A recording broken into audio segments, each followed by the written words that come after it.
Han transcurrido los primeros meses en el gobierno de Andrés Manuel López Obrador y ya tenemos una idea de cuál es el rumbo de esta administración, en dónde tiene aciertos el presidente López Obrador, en dónde parece estarse equivocando. Vamos a conversar sobre este tema con Edna Jaime. Ella es directora de México Evalúa, una institución de la sociedad civil que se encarga precisamente de evaluar lo que está sucediendo en nuestro país. Edna Jaime, gracias por estar con nosotros. Es un gusto, Sergio. Me río un poco porque al presidente no le gustan las organizaciones de la sociedad civil. ¿Qué opinas de eso?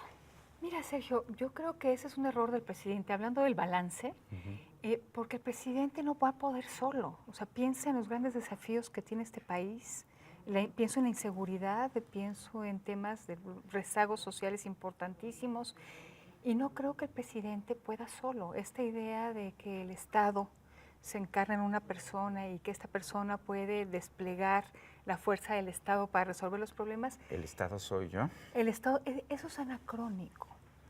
Los modelos de gobernanza modernos incorporan a la sociedad civil en las soluciones. Escribía recientemente que uno de los problemas que ves en el presidente es la centralización del poder. ¿Este es el problema? Mira, lo que yo estoy viendo en estos días, en estos primeros 100 días y un poco más, es que hay una reforma al poder muy importante. Este no fue un gobierno que cambió ciertas políticas públicas, Sergio, que le está poniendo énfasis a ciertos mecanismos redistributivos en lugar de otros. Lo que veo en el centro es un proyecto de poder y una reforma al poder muy importante que implica reconcentrar el poder en la presidencia de la República. Y ese es el hilo conductor que alcanzo a observar en estos primeros meses de gestión del presidente López Obrador. El presidente ha dicho que ha abolido el neoliberalismo, que ya no existe el neoliberalismo en nuestro país. ¿Qué opinas? ¿Qué significa eso? Pues no, exactamente no alcanzo a entender su significado. O sea, primero, ¿qué entiende por neoliberalismo? O sea, el que los mercados, a través de los mercados se asignen los recursos en una economía. ¿No es eso lo que se llama liberalismo? Pues creo que hay una confusión en los conceptos, Sergio. Yo creo que es una buena bandera política que no creo que tenga un referente muy concreto ni muy técnico en la realidad. Es una bandera política, es una manera de encontrar un responsable por los rezagos en los que se encuentran algunos grupos en la sociedad mexicana. Tener siempre un villano, eso es una cosa que nos dicen los teóricos de la retórica. Absolutamente. O sea, sí veo un proceso de reconcentración del poder, pero tampoco veo que un esquema de planificación centralizada de todas las cosas, de todos los procesos económicos. O sea, creo que el presidente, y lo he dicho, se siente cómodo con modelos como el desarrollo estabilizador, donde el Estado tiene un papel preponderante, y hay que recordar que en esa época, justamente, el gobierno federal invertía recursos para invitar a la inversión privada y generar así crecimiento económico. Entonces, creo que es más un ardid político que ha resultado sumamente atractivo para grupos de población que ya encuentran a quién señalar como responsable de los males del país. Y yo encuentro que hay otros problemas mucho más importantes que no están siendo abordados por esta administración. Veo que tenemos una estructura de gobierno disfuncional. El presidente la quiere arreglar centralizando el poder. Yo creo que no se va a poder resolver así, Sergio. Veo que tenemos un tema de federalismo disfuncional que no está para nada en la agenda y que sin embargo pues tenemos un esquema federal de gobierno y muchos problemas, la resolución de muchos problemas pasan por la concurrencia de distintos ámbitos de gobierno. Entonces sí veo que la agenda alude a un pasado que ya no se puede recrear, donde se quiere concentrar el poder en el presidente, donde no se quieren intermediarios entre el presidente y el beneficiario de algún programa social. Este esquema de reconstruir el hiperpresidencialismo mexicano como respuesta a lo que él percibe como el presidente como un fracaso el modelo de desconcentración del poder, lo que estábamos construyendo, el federalismo que estábamos construyendo. Ahora, el presidente goza de una popularidad inusitada. Ujú. No la hemos visto, según algunos encuestadores, desde los tiempos de Fox. Hay quien dice que nunca ha habido un presidente con esta popularidad. ¿A qué lo atribuyes? Mira, yo creo que él entiende mucho el sentir de los mexicanos, recorrió el país varias veces, conoce el terreno como pocos y se ha ocupado de comunicarse con los mexicanos, lo que no hacían los presidentes mexicanos anteriores en su arrogancia. No hicieron esfuerzo por comunicar, por convencer, por sumar. Este presidente, ese vacío lo ha ocupado este presidente con excepcional talento para comunicar, para conectar con la gente. Yo creo que parte de esa popularidad tiene que ver con ese factor, su capacidad de comunicación y con el hecho de un gran desencanto y de un hartazgo social importante ante pues, temas no resueltos, problemas públicos no resueltos desde que llevan décadas lastimando a los mexicanos y que no han encontrado una respuesta efectiva por parte del gobierno. El presidente ha dicho que puede generar un crecimiento del 4%, que eso es algo que va a dar en los próximos años. ¿Se puede lograr un crecimiento del 4% anual con las políticas públicas que se están siguiendo? Lo veo muy difícil, Sergio. Para crecer a esas tasas necesitaremos invertir mucho, tanto el sector público como el sector privado.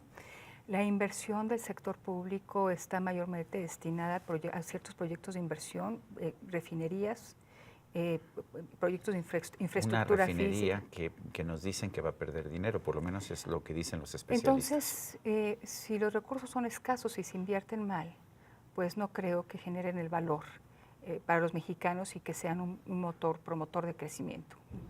¿Qué tan importante es para Andrés Manuel este retorno al nacionalismo, el vamos a ser autosuficientes, en 3 años vamos a dejar de importar gasolina, vamos a consumir nada más el maíz que producimos? Mira, ese es un tema que yo no entiendo, Sergio, siendo que estamos en un mundo interdependiente donde cada país quiere explotar sus ventajas para generar más valor en la economía y para sus ciudadanos, que pues, regresemos a estas ideas que están muy en el pasado.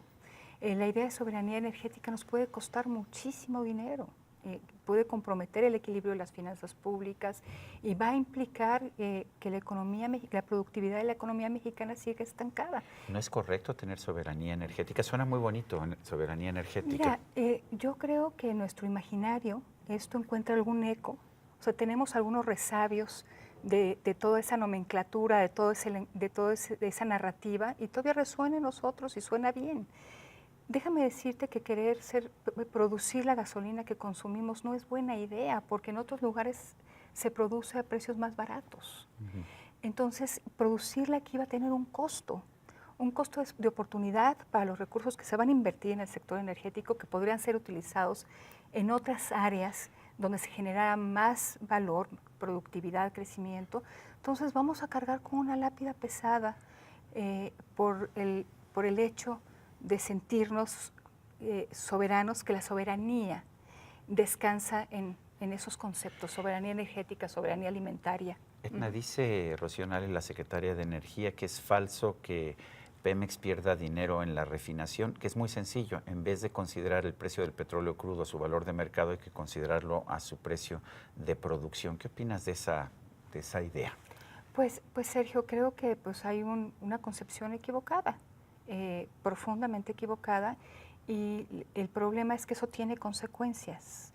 No es una persona que lo esté repitiendo en un salón de clases, ni en un foro, ni en una conferencia. Es alguien que está tomando decisiones por el país, y esas decisiones van a tener consecuencias, y creo que dolorosas para México. Por lo menos eso se va a reflejar en un crecimiento económico bajo, y eso trae repercusiones en cascada, Sergio: menos empleo, menos capacidad de consumo, menos posibilidades de crecer a tasas aceleradas, y al final del día, pues todos los programas de transferencia directa, en eso consisten los programas prioritarios de esta administración, en subsidios directos, pues no van a alcanzar a compensar la pérdida de bienestar derivada de menos crecimiento económico y de menos productividad. México ha venido invirtiendo entre el 20 y el 25% del PIB a lo largo de los últimos 20 años. China invierte 30 y tantos %, Corea del Sur está cerca también de los 30. ¿Qué podemos hacer para lograr niveles mayores de crecimiento y qué podemos hacer para incrementar la inversión?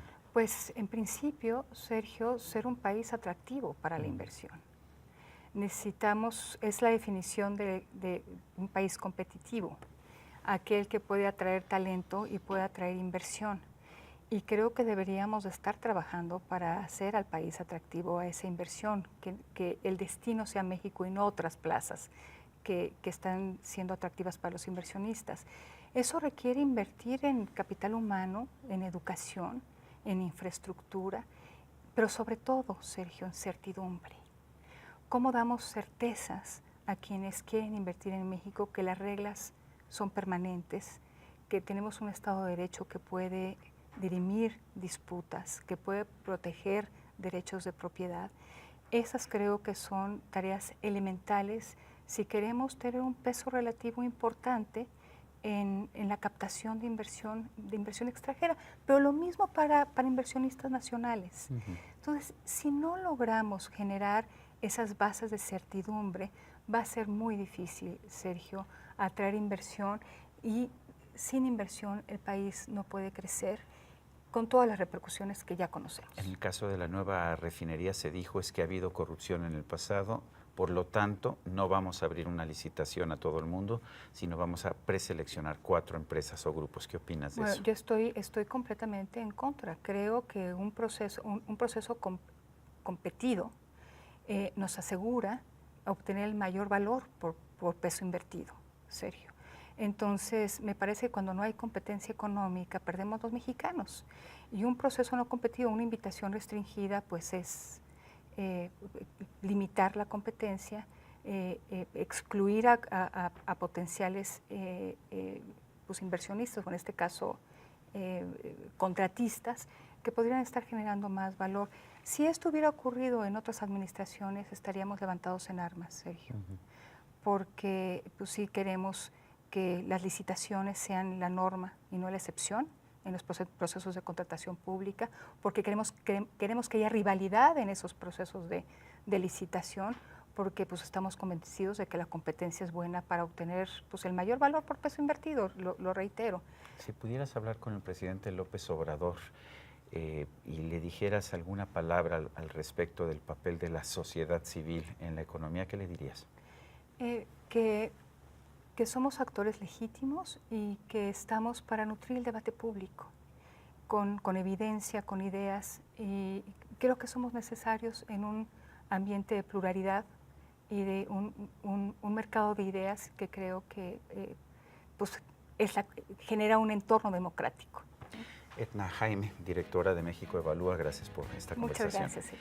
Y a usted, amigo televidente, que hace posible este programa, se lo agradezco también. Esto es todo por hoy, pero no se lo olvide. Nos vemos la próxima.